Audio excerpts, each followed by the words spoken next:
हाजमा खराब हो रहा है परिंदों का। हाजमा खराब होने के पीछे 5 वजूहात हो सकती हैं। कैंकर का मसला आ गया, मुंह में छाले बन गए हैं कबूतरों के या तोतों के, या दोस्तों फ्लैजल का इस्तेमाल किसी भी पैमाने के ऊपर किया जा सकता है। अब फ्लैजल किन किन चीज़ों के लिए इस्तेमाल हो सकता है, किन बीमारियों के लिए इस्तेमाल हो सकता है और हम इसको क्यों इस्तेमाल करेंगे, फ्लैजल ही क्यों ड्रग ऑफ चॉइस है, ये सारी चीज़ों को हम देखेंगे। लेकिन उससे पहले आपने अगर चैनल को सब्सक्राइब नहीं किया तो do a favour to me, subscribe the channel, घंटी के बटन को लाजमी प्रेस कीजिएगा। वीडियो लाइक पसंद आने पे इसको ज़्यादा से ज़्यादा शेयर करना है, ज़्यादा से ज़्यादा आपने इसको लाइक करना है। अब हम वीडियो की तरफ बढ़ते हैं। अस्सलाम वालेकुम। हाजमा ख़राब हो रहा है परिंदों का। इन दिनों में मेरे मोबाइल की गैलरी में जब भी कोई मोबाइल ओपन करता है तो जो सबसे ज़्यादा तस्वीरें पड़ी हुई हैं वो बिट्ठों की तस्वीरें हैं।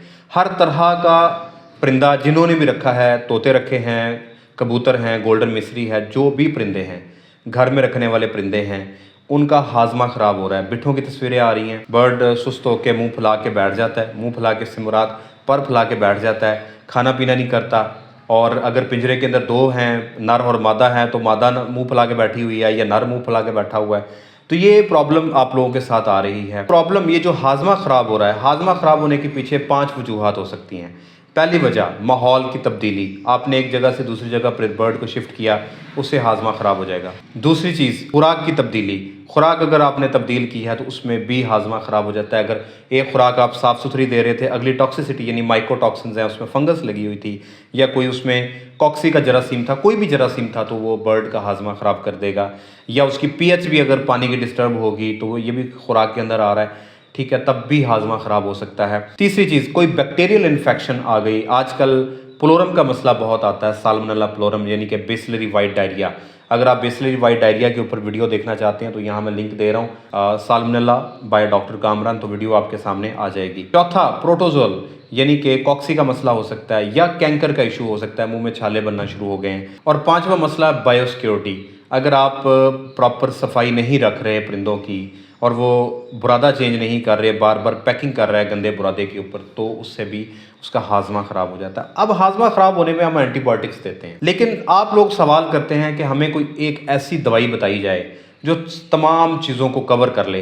यानी ये 5 प्रॉब्लम्स हैं, हम चुप करके वो मेडिसिन उठा के दे दें, हमारे परिंदे का हाजमा ठीक हो जाए, या किसी भी एंटीबायोटिक के साथ इसको शामिल कर लें, हमारे बर्ड का हाजमा ठीक हो जाए।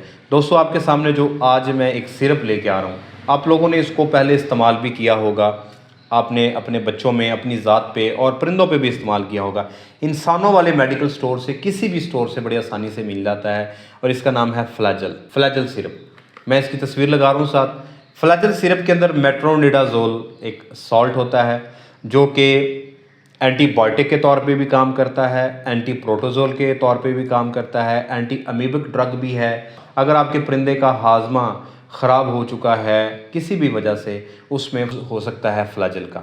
अब आप लोगों के जहन में एक सवाल आता है कि हम फ्लैजल को चूज़ क्यों कर रहे हैं। फ्लैजल को चूज़ करने के पीछे 6-7 पॉइंट्स हैं जिसकी वजह से मैं फ्लैजल तकरीबन हर तरह की एंटीबायोटिक के साथ रिकमेंड करता हूँ। पहला, इस माहौल के अंदर हम, आपको मैं पहले भी एक वीडियो में जिक्र कर चुका हूँ कि हम रात को टेम्परेचर और होता है, दिन को और होता है। इसमें लाजमी तौर पे ऑक्सीजन की कमी बर्ड्स को आती है। जब ऑक्सीजन की कमी आती है तो फिर एनएरोबिक बैक्टीरिया पैदा होते हैं। एनएरोबिक बैक्टीरिया वो बैक्टीरियाज होते हैं जो ऑक्सीजन की कमी में पलते हैं। इसमें क्लोस्ट्रीडिया जो कि नेक्रोटिक एंट्राइटिस पैदा करता है। आप अंतड़ी को काटते हैं, आप मुझे अक्सर कहते हैं खुराक जगह जगह फंसी हुई है, अंतड़ी मोटी हो गई है, ये नेक्रोटिक एंट्राइटिस है।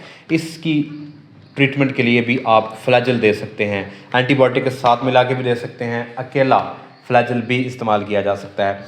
इसके बाद कोई प्रोटोजोल इन्फेक्शन है, यानी कि कैंकर का मसला आ गया, मुंह में छाले बन गए हैं कबूतरों के या तोतों के, या किसी भी आजकल देसी बर्ड्स के अंदर भी मुंह में छाले बन रहे हैं, उस सूरत में भी आप फ्लैजल का इस्तेमाल करेंगे, अच्छी ड्रग ऑफ चॉइस है। तीसरा पॉइंट, ब्रॉड स्पेक्ट्रम। अब हम हर बंदे को एंटीबायोटिक का पता नहीं होता, हर बंदा एंटीबायोटिक तक पहुंच नहीं पाता, लेकिन फ्लैजल एक ऐसी चीज़ है जो हर घर में मौजूद होती है, आप उठा के परिंदों को दे सकते हैं। ब्रॉड स्पेक्ट्रम है, कॉस्ट इफेक्टिव है। चौथा पॉइंट, कॉस्ट इफेक्टिव से मुराद ये है कि 136 रुपये की ये 120 ml की बॉटल आप। पाँचवा पॉइंट, इजी टू यूज़ है, यानी आपने इस तरह से लेना है, इसको निकालना है, इसके अंदर होती है सस्पेंशन, आपने इसको अच्छी तरह से ऐसे हल करना है, हल करने के बाद ये अच्छी तरह से हिलाना है, यानी कि हिलाने के बाद आपने इसको ओपन करना है, ओपन करने के बाद आपने इसको किसी भी ड्रॉपर के अंदर डालना है, डाल के या पानी में शामिल करना है तो 1 ml 1 लीटर में दे रहे हैं या 2 ml 1 लीटर में दे रहे हैं, या परिंदे को डायरेक्ट पिला रहे हैं तो आप पॉइंट्स की फॉर्म में इसको पिला सकते हैं। ईजी टू यूज़ है, इजीली अवेलेबल है, यानी कि टैबलेट की फॉर्म में मिल जाएगा। टैबलेट की फॉर्म में अगर आप लेना चाहें तो ये फ्लैजल टैबलेट मिल जाती है 400 मिलीग्राम की, लेकिन मैं टैबलेट से ज़्यादा सिरप रिकमेंड करता हूँ, आसानी से मिल जाता है। सातवां और आखिरी जो बड़े इंपॉर्टेंट पॉइंट है वो किसी भी एंटीबायोटिक के साथ आप इसको दे सकते हैं। कोई भी एंटीबायोटिक के साथ इसका कॉन्ट्राइंडिकेशन नहीं है। लिवर के साथ, ई सेल के साथ, मेंथोल के साथ, हाँ आप ऑर्गेनिक एसिड और सिरके के साथ इसको नहीं शामिल कर सकते, बाकी आप इसको किसी भी चीज़ के साथ दे सकते हैं। ठीक है जी, ये 7 पॉइंट है जिसकी वजह से फ्लैजल को मैं रिकमेंड कर रहा हूँ। अब ये किस किस बीमारी पे काम करेगा? पहला मैंने आपको जैसे बताया, ये क्लोस्ट्रीडिया यानी नेक्रोटिक एंट्राइटिस के ऊपर बड़ा अच्छा काम करता है। फिर अब ब्लैक हेड डिजीज़ जो आती है स्क्रीन के ऊपर आप देख रहे हैं, हिस्टोमोनियासिस कहते हैं, ये फैंसी बर्ड्स के अंदर यानी घरेलू जो हम डोमेस्टिक बर्ड्स रखते हैं इनके अंदर ज़्यादा मसला बनता है। ये प्रोटोजोल इन्फेक्शन है उसके ऊपर अच्छा काम करता है। कैंकर का मसला है उसके ऊपर अच्छी काम करता है ये सिरप, ये मेडिसिन अच्छा काम करती है। यानी कैंकर से मुराद ये है ट्राइकोमोनियासिस का जो प्रॉब्लम है, इसके ऊपर भी एक वीडियो पड़ी हुई है, मैं यहाँ लिंक दे रहा हूँ, आप जाके इस वीडियो के बाद उसको देख सकते हैं। उसमें मैंने कैंकर, थ्रश और जितने भी इस तरह के मैनेजमेंट से रिलेटेड प्रॉब्लम है वो मैंने बताए हुए हैं। एक और मसला है जिसमें आप फ्लैजल सिरप को दे सकते हैं और बड़ा ज़्यादा परिंदों को, घरेलू परिंदों को स्पेशली वो तंग करता है। किसी भी तरह का बर्ड आपने रखा है, जियाडाइसिस हम उसको बोलते हैं। ये एक इंटेस्टिनल प्रोटोजोआ है, एक पैरासाइट है जो परिंदों के अंदर अंतड़ी के साइज़ को इंक्रीज़ कर देता है, यानी स्वेलिंग हो जाती है, वेट लॉस हो जाता है, म्यूकस वाला डायरिया पैदा होता है, करता रहता है परिंदा, भूख अपनी कम कर जाता है, डिप्रेशन में चला जाता है, सुस्त होकर बैठ जाता है, स्किन उसकी ड्राई हो जाती है और अपने सबसे मोस्ट इंपॉर्टेंट साइन ये है कि वो अपने फैदर पैकिंग करना शुरू कर देता है। उस जियाडाइसिस के अंदर भी आप फ्लैजल सिरप का इस्तेमाल कर सकते हैं। अब अगर हम बात करें इसकी डोजेज की, डोजेज क्या है? आप सिरप्स को अगर आप लें या टैबलेट को लें, दोनों को हम 10 से 50 मिलीग्राम पर केजी बॉडी वेट देते हैं। जब मैं आपको कहता हूँ ना 2 विंडोज़ 10 से 50 मिलीग्राम, इसका मतलब होता है 10 मिलीग्राम आपने तब देना है जब आप स्पोर्टिव केयर में दे रहे हैं, और 50 मिलीग्राम आपने तब देनी है जब आप इसको ट्रीटमेंट के तौर पे इस्तेमाल कर रहे हैं। अब अगर आप इस सिरप को देखें, ये सिरप मैं आपको क्लोज दिखा रहा हूँ, इसके अंदर 120 ml की इसका सोल्यूशन है और इसमें 5 ml के अंदर 200 मिलीग्राम है, 1 ml के अंदर 40 मिलीग्राम इसका है। यानी अब आप इसका 1 से 2 cc पर लीटर या पर केजी सिरप आप दे सकते हैं। अब यहाँ पे बड़ी कन्फ्यूजन होती है, मैं सिंपल आप लोगों को लैंग्वेज में समझाता हूँ। अगर आपके पास है परिंदे 10, 15, 14, 16, 20, आप उनका वज़न कैलकुलेट कर लें।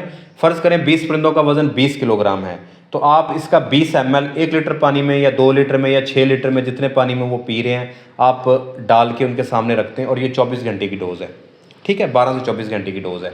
अगर आपने एक परिंदे को पिलाना है, उसका वज़न देख लें, 1 ml पर केजी बॉडी वेट देना है। मैक्सिमम डोज आप 2 ml पर केजी दे सकते हैं। लेकिन अगर आप कंट्रोल शेड में देते हैं वहाँ पे भी वज़न कैलकुलेट करके दे सकते हैं, लेकिन हम आसानी के लिए सादा फार्मूला रखते हैं, 1 से 2 ml पर लीटर पानी के अंदर हम इसको देते हैं।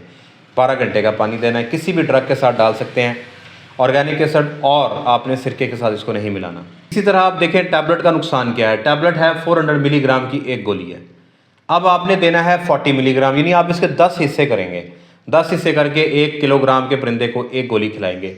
तो बेहतर यह है कि आप फ्लैजल सिरप ले लें।